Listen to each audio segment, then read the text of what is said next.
Okay, good morning. Today we'll discuss about the introduction to control systems. So I'm P. Naveen, Assistant Professor in the Department of Tripoli of Vishnu Institute of Technology. As such, we need to know what is control system and what is the use of having a control system. So system as such is the interconnection of elements and devices for a desired purpose. So that system can be of any type.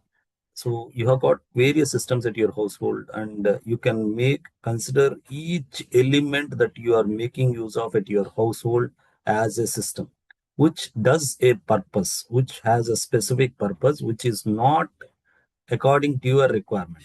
But control system is the interconnection of certain components forming a system configuration that will provide you a desired response or desired output.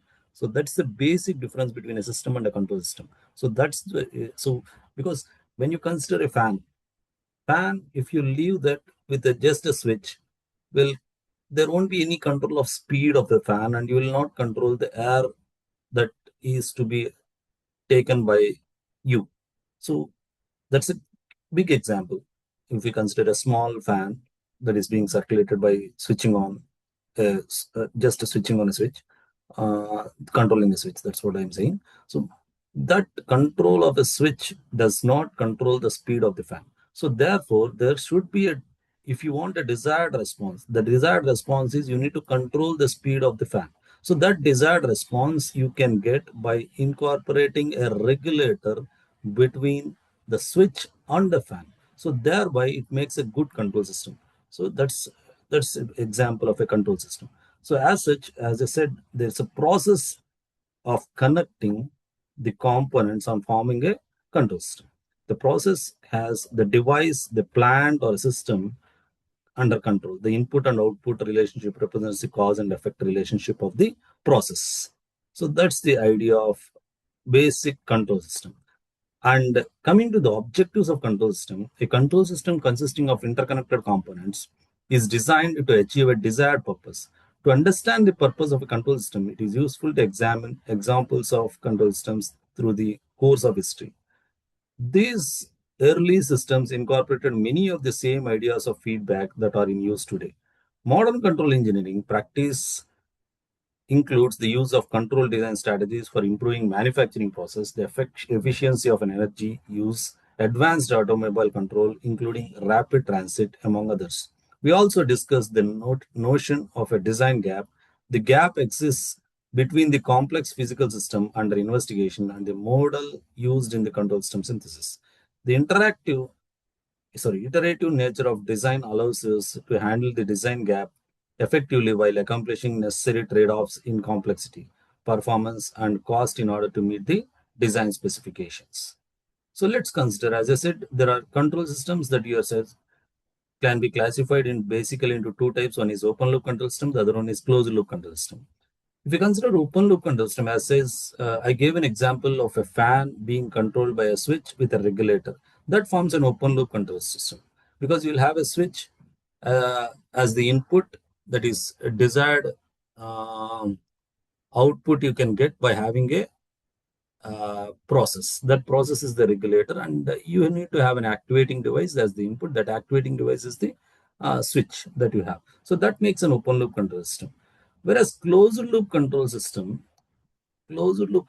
is something where the output is observed continuously and being controlled based on your desired output requirement. So that's the idea of having closed loop control system. So this is a part of a closed loop control system. That's an example there. And you got various other classification of control systems like man-made control systems. You got artificial control systems. That is nothing but man-made control system. And you got linear, non-linear control system. You got multi-input, multi-output system. You got single input, single output systems. So there's various classifications. In spite of that, basically the control systems are classified into open loop and closed loop.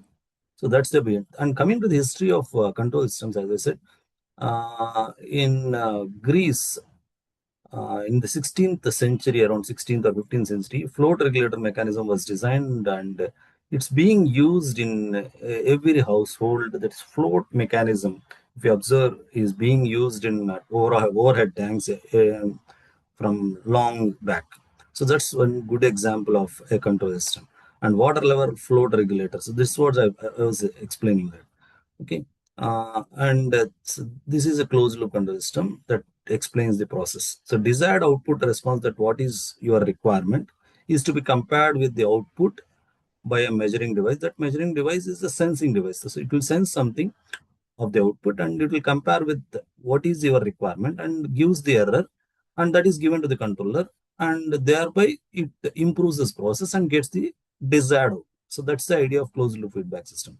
So coming to the history, in 18th century, James Watt, centrifugal governor for this speed control of a steam engine. So that's the era where steam engine was invented, and that requires a centrifugal governor. So there comes the picture of a control system.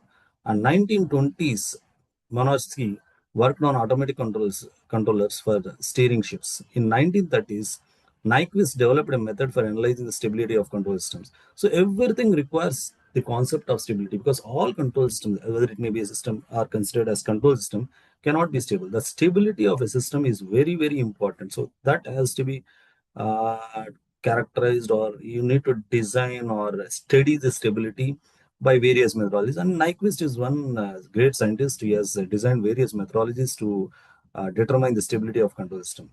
And in 1940s, frequency response methods made it possible to design linear closed loop control systems. And 1950s, root locus method due to events was fully developed. And 1960s, state space methods, optimal control, adaptive control have come into picture. And 1980s, learning controls are begun to investigate and develop. Present and ongoing research fields, a recent application of modern control theory includes such non-engineering systems such as biological, biomedical, economic, and socio-economic systems. So with this will give you a brief idea of the uh, overall history of the control systems. Okay.